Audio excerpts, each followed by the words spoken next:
Sup? What's up? Johnny Banger 45 here. Welcome back to. That's right, my friend. That's right. Doki Literature Club. So this time we're gonna play Side Story. In the last episode, we have played Side Story Part 1. So now we're gonna play Part 2. We want to see the continuity. How they're gonna get Yuri-chan, I guess? We get a side story, of course. Let's do this. Another day passed in a flash and it's already night time for the next club meeting. Although Monica should have come out with a plan for today's class test, she hasn't been able to shake her guilt and anxiety after reading Sayuri's poems. I'm so stupid. How did I let myself be the center of attention? Sayuri is going through these kinds of feelings, and I'm letting her comfort me instead of the other way around. What kind of club president does that? This whole time I didn't think to ask about her own feelings. So much for the stupid vision. Sayuri enters the club with her usual smile. But upon seeing the cast Monica, her smile quickly faded into an expression of concern. Monica? Is everything okay? I'm really sorry. I'm such a terrible friend. Huh? What are you talking about? You are an amazing friend. Monica shakes her head. No, you are my special friend. Special friend. Special friend. Okay, I'm just kidding. Monica shakes her head. I made this all about myself. You didn't say so yesterday.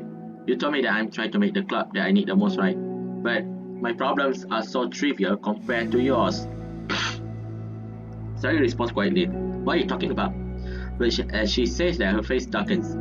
Through the silence, Sayuri mutters her realizations. I left my folder here. Monica stares blankly ahead, unable to come up with a response. I was ready to share those. Now you're worried about me. I don't want that. But why? We are friends, right? Wordlessly, Sayuri nods. Friends look out for each other. I want to be here for you as much as you are here for me. Another long moment passes in silence. The air is incredibly heavy. This is different. It wasn't just about you yesterday, it was about the club. Besides, things were so happy yesterday. You don't need to do all this all of a sudden. I don't want it. I like happy. So, if you do this, then you're just being selfish. Monica massaged her forehead, struggling through the frustration of such a paradox. It's understandable that Sayuri isn't ready to share certain things. But as unfair as it is for Monica to pry, it's also painful for Monica to force herself to ignore the needs of her friends. I'm sorry I disrespect your privacy. No, I don't blame you for looking. You would have at least needed to check if it wasn't mine. Yeah, Monica takes a deep breath. Okay, I understand that you don't want me to worry. And I think I'll be able to put this aside so that we can move on. But can you promise me something? Promise you what? Monica pauses to collect her thoughts. This is the literature club. It's a place where people can express themselves in a ways that life normally doesn't allow them to. That's the vision. In fact, it's our vision. Right the way to your heart or whatever. So I just want you to promise that you'll remember that too. It doesn't have to be right now, but I want it to be here for you when you need it. I want us to be ourselves like that. Sayuri smiles gently. I promise if you promise. Unable to help Monica returns Sayuri's smile. I promise. Me too. As the conversation closes, the mood in the room is lifted. With them behind them, it's time to proceed with club activities. So, want to teach me about the poetry? Huh? But what about recruitment? It's fine, we have plenty of times for that. But right now I feel I want to do this. I mean, I do have to fulfill my end of the promise, you know. There's no way I could say no to that. Just don't expect much. I do a lot of writing, but it's not like I'm a scholar or anything. That's fine. I think I just need like some motivation. I never know when to start when it comes to writing poems. Starting isn't so hard. You kinda just need to write down your feelings and see where it takes you. Yeah, but that wouldn't come out any good. It's not supposed to be. You're gonna have to fight your perfectionist mind on this one. Hehe. You can't just start by writing your feelings and see what kinds of things it makes you think of. And then you can turn your feelings into a little story. You can get your feelings down first and then make it sound pretty later. It's nothing like building a railroad where you go from one end to another. It's more like a college where you find all the things you want to put in and then you arrange them in a pretty way. At least that's how I do. It's not like it's not like it's the only way. But it's a really good way to not get stuck right at the beginning. I understand. Yeah, I always get so caught in how it sounds that I forgot about what's actually important. Monica pulls out a pen and paper to start writing. Stop being a perfectionist. You idiot. Ahaha, I'm just kidding. Monica scribbles out you idiot after she writes it down. No, keep it. Why? Are you calling me an idiot? Of course not. But the point is that you're not supposed to police your feelings, right? Be dramatic as you go on. Aha, but I was just... But yeah, underneath the script, Monica rewrite you idiots. She stares at the box. Her words stare at her. It's kind of funny how I wrote that down when I met myself before, and then I did that exact thing on anyway. This is really gonna take some getting used to. I believe in you. Thanks, I do too. Me, I mean. But also for you, of course. Hehehe. Monica continues to exercise, jotting down her thoughts. It's surprising, quite a struggle to write without overthinking it. But after 1 week, Sayuri's guidance and encouragement, Monica's sheets of paper begins to look fairly neatly peppered with all of her random thoughts. Phew. Monica looks up and dies a sheet. Gosh, I feel so intense looking at this. I hate it, but it's also kind of liberating. I can tell how hard you're trying. It makes me happy. I think you'll be good at writing poems. Don't give me too much credit. I don't have to try really hard at it, but I think it's something that I will enjoy doing. With you. Sayuri beams. I'll stop here, but we still have time. Let's try to work on the new flyers for the club. I will be so picky about the language. Yeah, let's do it. Monica and Sayuri proceed with their work. With each passing days, the two of them become more confident in the club. Not simply from their recruitment planning, but from their vision as well. As their bond strengthens, so does the ascent of the literature club. Finally, they begin to truly feel it's only a matter of time before they find more members.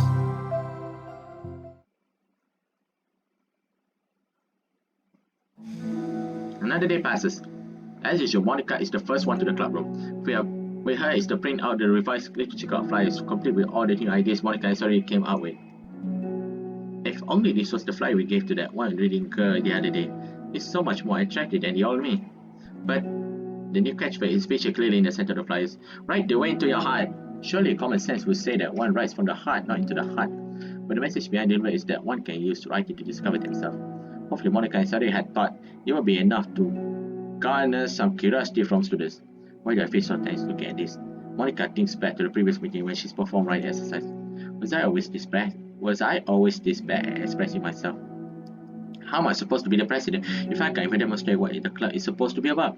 The literature club is truly beginning to take form, but with that the weight on Monica's shoulders only becomes heavier. The debate club was always about rigid structure, formulating airtight points and counterpoints, and delivering them with conviction. It was about the person on the outside. That's why Monica was so good at it. It succeeds entirely within her realm of comfort. It's suffocating. I need to break through this mental wall. I need to learn to express myself for real. Monica pulls out a sheet of paper and grabs her pens. She presses the tip of the pen firmly against the paper and writes a poem. Her hand doesn't move. Instead, a tiny block of ink collects around the tip of her pen. Monica lifts her pen and stares at the little blotch. For some reason, she feels compelled to run her finger across it. As she does, the black ink smears across the paper, ruins Monica's canvas. Out of spite for herself, Monica places her pens down once again, letting the ink collect. She creates a second smear on paper. Come on, Monica. Just move your hand. Monica writes. This is what I get for seeking perfection. A stain. That's all? This is what I get for seeking perfection. A stain. Monica slides the paper away from her and puts her head down on the desk.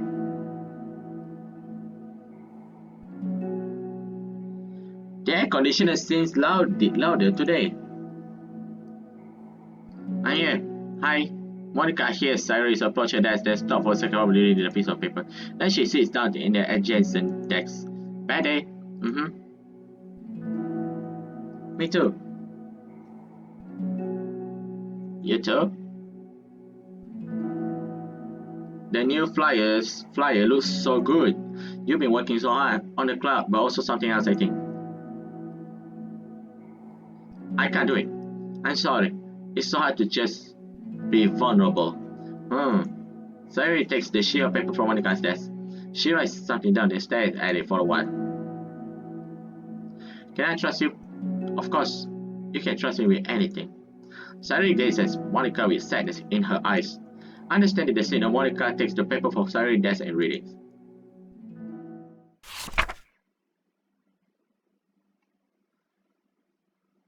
What? So before the game even start, they already knew that this is gonna happen. Sometimes I want to die. What? Oh my, the behind this side story is like prequel before we start the game. Okay. Sayori, this is really hard for me. Her voice shakes. So if I can do it, then you can too. Because you're like a million times better than me. That's completely not true. Sayori takes a deep breath and tries to steady herself. That's something about me that I never told anyone before. Even though my head is like screaming at me to stop. Wait, you don't have to force yourself. I mean, just because of the promise yesterday. I want to. It just feels right. I mean, maybe it's part of the reason I came to this club in the first place. This is the literature club. I trust you more than I scare. At those words, Monica stands up. Sayori must have taken days to work up the courage for this. When Monica's on futile but genuinely efforts actually the push that Sayori needed, Sayori's deliberate breath can be heard over the air conditioner. As she prepares herself to continue, Monica waves in gentle smiles. I have this problem when I get really upset when people worry too much about me. I can't control it. It's like, why waste your energy worrying about me when you can be happy instead? So I never tell anyone about this kind of thoughts that I have. It's so much easier to just smile and have everyone else be happy. But that's terrible. That's what Monica wants to say, but she stopped herself in feeling to saying something wrong thing. It's just that if everyone knew about it, they wouldn't treat me the same anymore. Like whenever I'm not smiling, everyone would worry about me and ask me what's wrong. I know that because it used to be like that. Sayori pauses seemingly to recall something in the past. I just want everyone to be happy. That's the most important thing to me. And letting people look inside my head doesn't bring happiness to anyone. Sayori pauses again, her solid expression making her look almost like an entirely different person. How did you find the courage to tell me this? You're not worried that I'll be the one of those people? I am worried. Part of me really hates myself for doing this. But another part of me, I think, just felt like it would be different this time. Whenever we talk about what club is supposed to mean, I kept feeling like it was the right for me to do it. Especially after you've been trying so hard to express yourself too.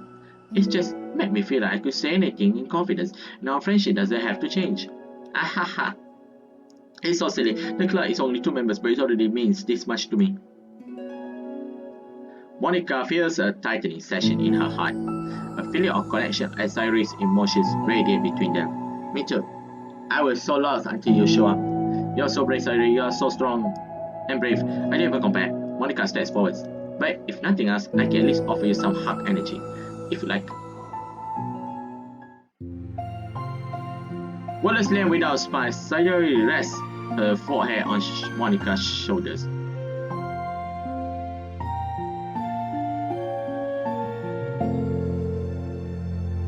I cannot press. I want this. Damn it. Anyway, later we look. Well, this is different. Through their contact, Monica can almost feel the tornado of thoughts swimming in Sayori's head.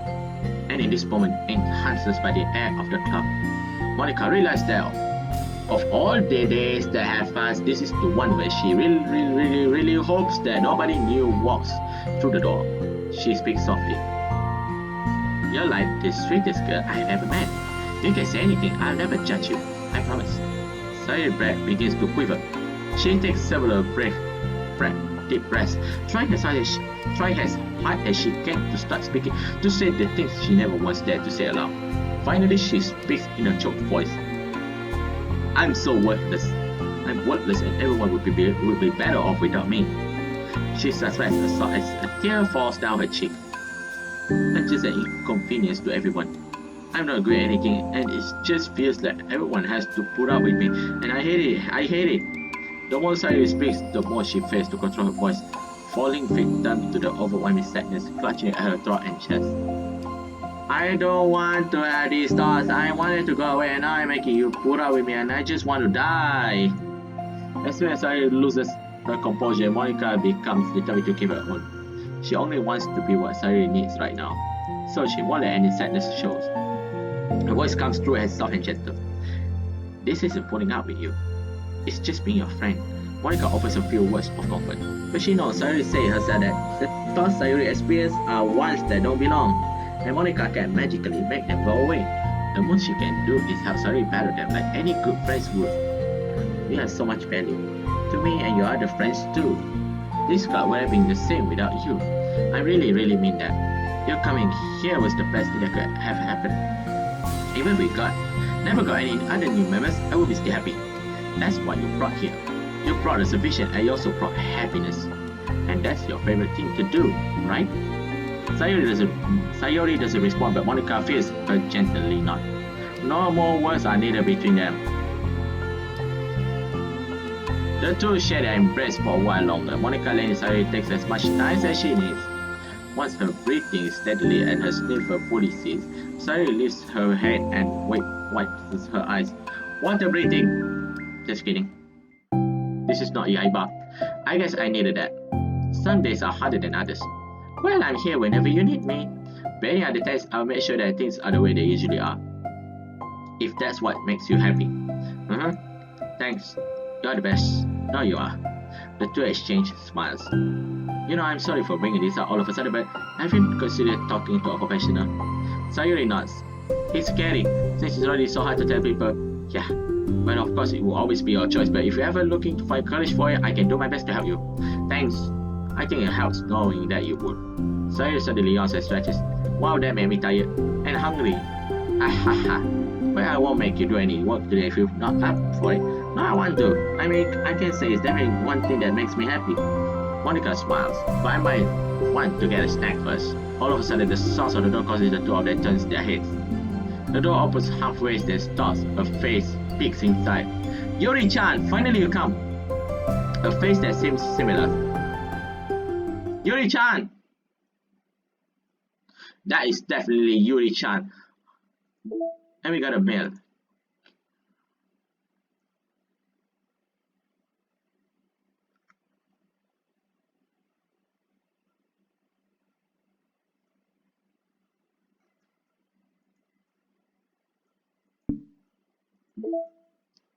What new picture we get? Of course, we get a picture from here.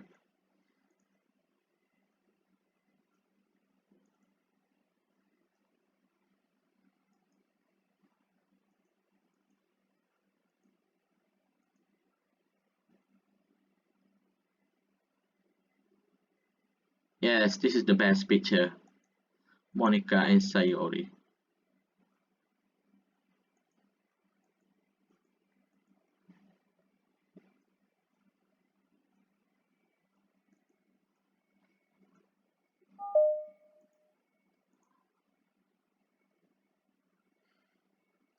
And we also got the poems, right? Where's the poem just now? I wanna die. Never mind. I think we got the poem.